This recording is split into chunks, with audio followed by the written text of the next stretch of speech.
Hey, I'm Jay. And I'm Jaimie. And today we're going to show you how we made this floating top concrete end table. Side table. It's an end table. Side table, it goes on the side of things. We have never worked with concrete before, but we recently went down the YouTube rabbit hole on watching concrete furniture videos, and we were inspired to build one of our own. Concrete has this inherently kind of heavy, thick look to it. So we thought it would be cool to lighten it up by doing a floating top and a really nice hardwood base. There's about 6 high-level steps we're going to do for this project. We're going to build the mold, so we're going to pour the concrete, we're going to build the base, we're going to demold the concrete, see if it needs any finish work. We're going to pour the epoxy, we're going to do the finish and sanding and things like that, and then we're going to put it all together. That's 7. We added one somehow. It's okay. To build the form for our concrete tabletop, we're going to use 3/4 inch melamine. This stuff is awesome because the concrete will not stick to the smooth surface, so it's going to pop right out of that mold really easy and give us a really nice smooth tabletop.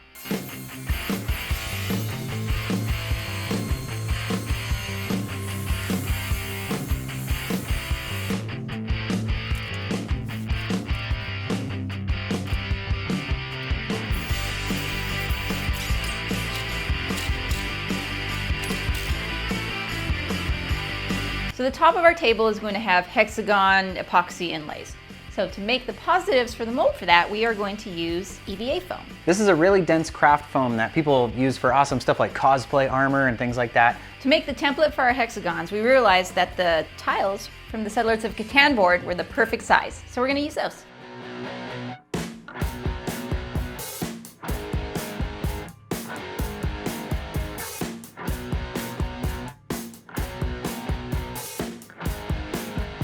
Hexagons acquired. What's next? We are going to mark out where they're going to go here. That way when we glue them, we have the right place to put them.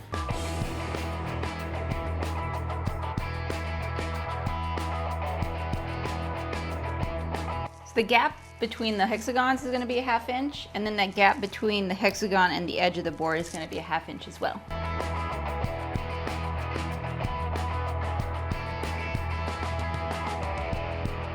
We are going to wax the mold, but before we do that, we need to glue our hexagons, that way they actually stick. It says only use in low humidity and below 85 degrees. It is neither of those things. It's so damn hot.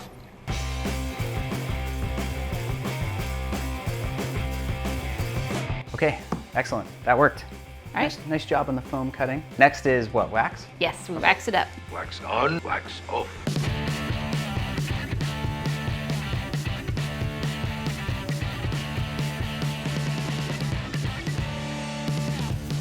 We're almost done with this mold slash form, whatever. We have to caulk the edges. We're gonna use a black silicone. We're using the Mike Clifford Modustrial Maker method. If you've not watched his awesome videos about how to make concrete furniture, we'll put a link in the description.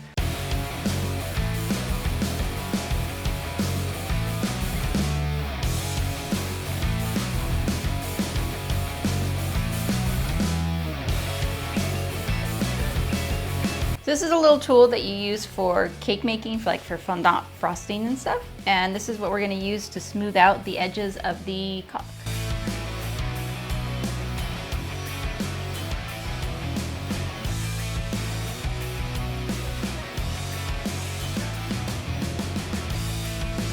So what we want are these really clean white lines here, and we're going to wait till tomorrow for it to dry, and then you will see the magic. We've been waiting all morning to come out and see if this stuff is gonna peel off. Hopefully it does. Otherwise, we're gonna be doing a whole lot of scraping on here. All right, you ready? Ready. Ready to test this?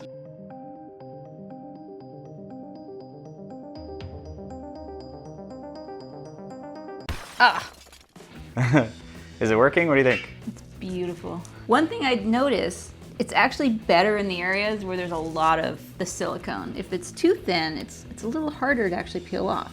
So thicker is better. Yes. That's what she said. Oh, Oh, so close.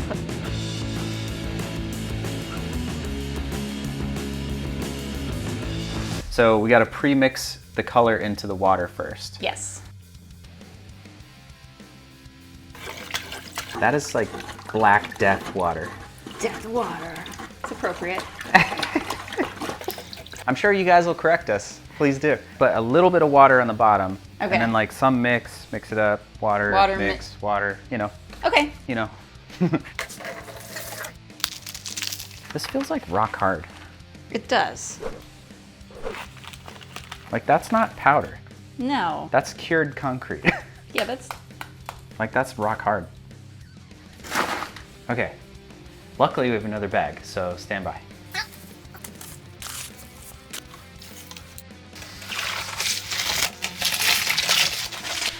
We're mixing some concrete. Can you say hello to YouTube? Hello, YouTube. We're supposed to use exactly one bag of concrete, except like 3/4 of that bag is rock hard. Like it must have got wet at the store. So what should have been an easy measurement, turned out to be guessing. so we have no idea if we have enough. Hopefully we do. I think we're ready to get it in our mold. We have concrete. Here we go.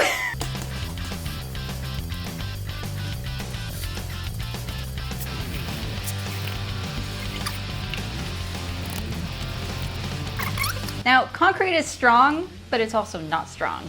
So we are going to reinforce it with some rebar mesh.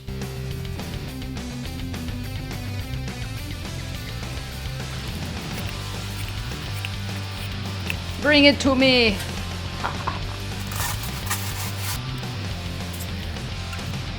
This tape will hopefully make it so that we can peel off the edges real easy and it doesn't get stuck to the side of the milling.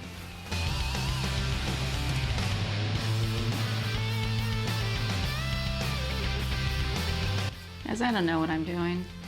It looks good. It seems like this might work.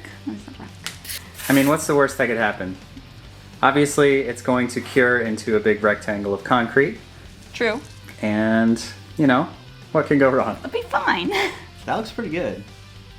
I mean, it's nice and smooth. Uh-huh. It's exactly the right amount.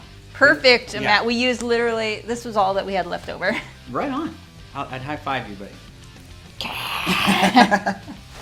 The concrete tabletop is drying and it's time to move on to the base of the table, which is going to be made out of wood. We're going to use a hardwood called sapele, which is also known as African mahogany. The first thing I got to do is cut the parts out of this wood that we have, and I've made some cardboard templates of basically the size of the different parts.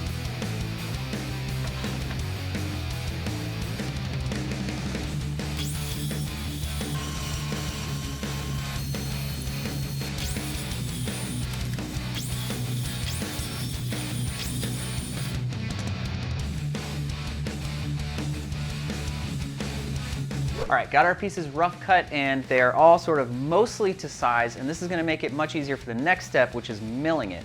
Now, if you're just buying your wood from like Home Depot or something and it's already that 2.5 inches and it's nice and straight, then you don't have to do any of this stuff, so you have an advantage.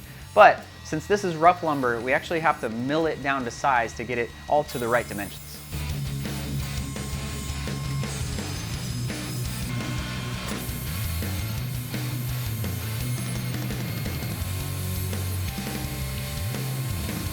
Everything's cut to exactly the size we need it. We got our 4 legs and we've got our other 6 pieces that make up the rest of the table base. We are gonna put this all together with dowel joinery, so let's get started with that.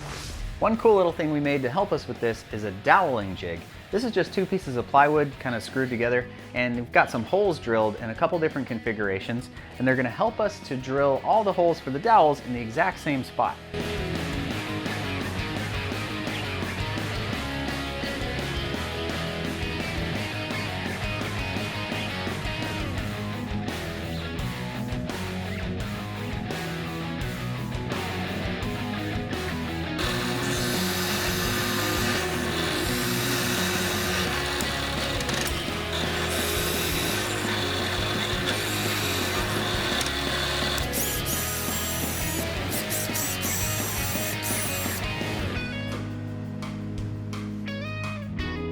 It's been a little over 24 hours and we just pulled the tape off.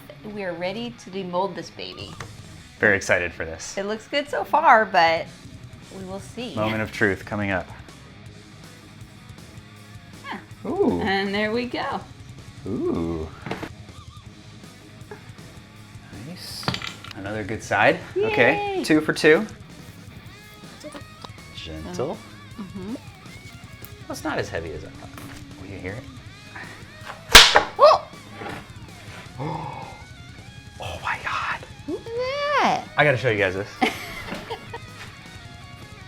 Look at how good that looks. What do you think? I love it. Should I try and take one out? Yeah, sure. Yeah?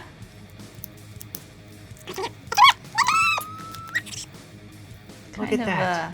wet in there. Hey, that's what she said.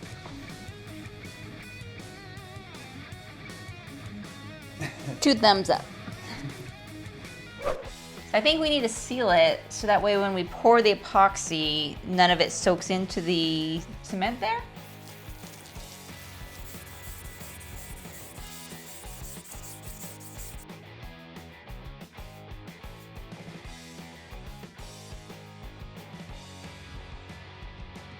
So we let the sealer cure overnight, and now it's time to pour the resin. So we put some blue painter's tape around the edges of the hexagons. The sealer should prevent the epoxy from sticking to it, but this is more just so in case we spill it or something, it gives us a little bit of a buffer.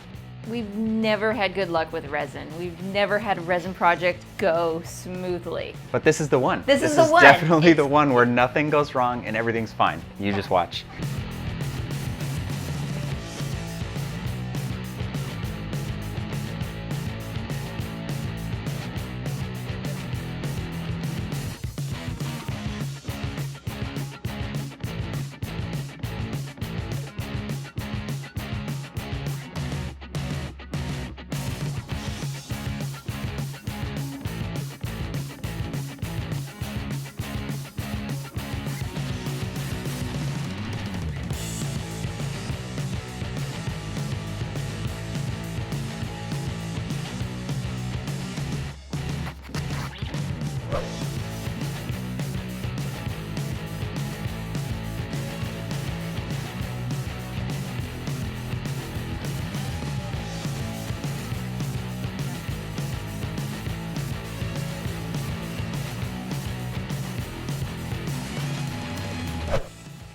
We're gonna cut some half lap joints for these supports. Technically this just could sort of sit on here like that, but it's not gonna have any strength, it won't be rigid, and that concrete tabletop is really, really, really heavy, so we need to make sure that this base is super strong.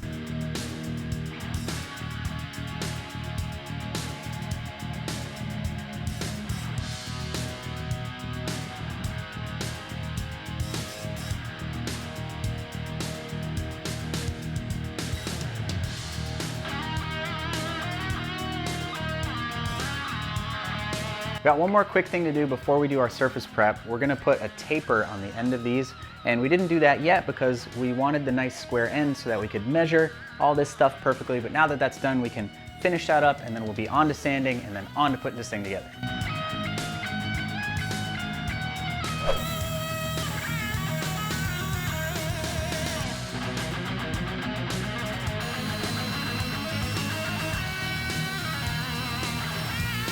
All right, guys, we got everything routed, we got it shaped, we got the joinery ready to go. The last step before we actually put it together is we're gonna sand everything, and then we're gonna do a test fit with some dowels to make sure that it actually works and we didn't forget anything. And then if all that's good, we're gonna glue it together.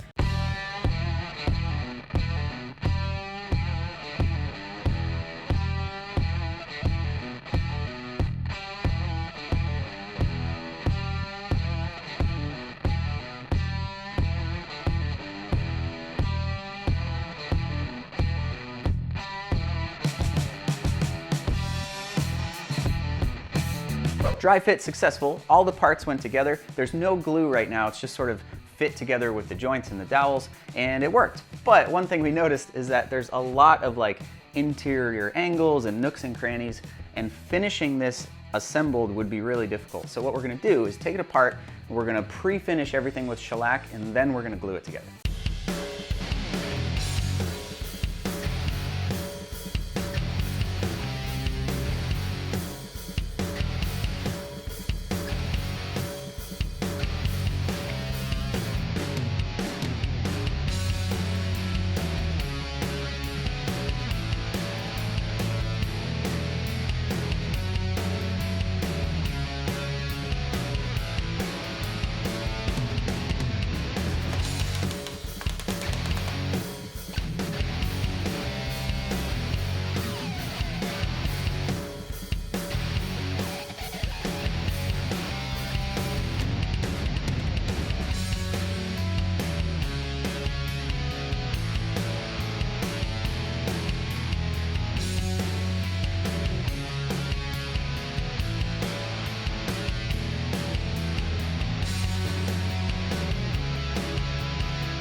All right, we're assembled. Everything went together. So the legs on the corners and the aprons and supports are held together with dowels. You saw that. And then these top supports are half lap jointed onto these sort of cross members here. So the big concrete table is gonna sit on these, and since this is risen up a little bit, it's gonna look like it's floating on top of the frame. Clamps are off, and it looks awesome. We're gonna use some construction adhesive, put it on these edges here, take this big heavy thing, drop it on, and... We're not gonna drop it on. I mean... Gently yeah, caress it on. Very gently caress it onto the base.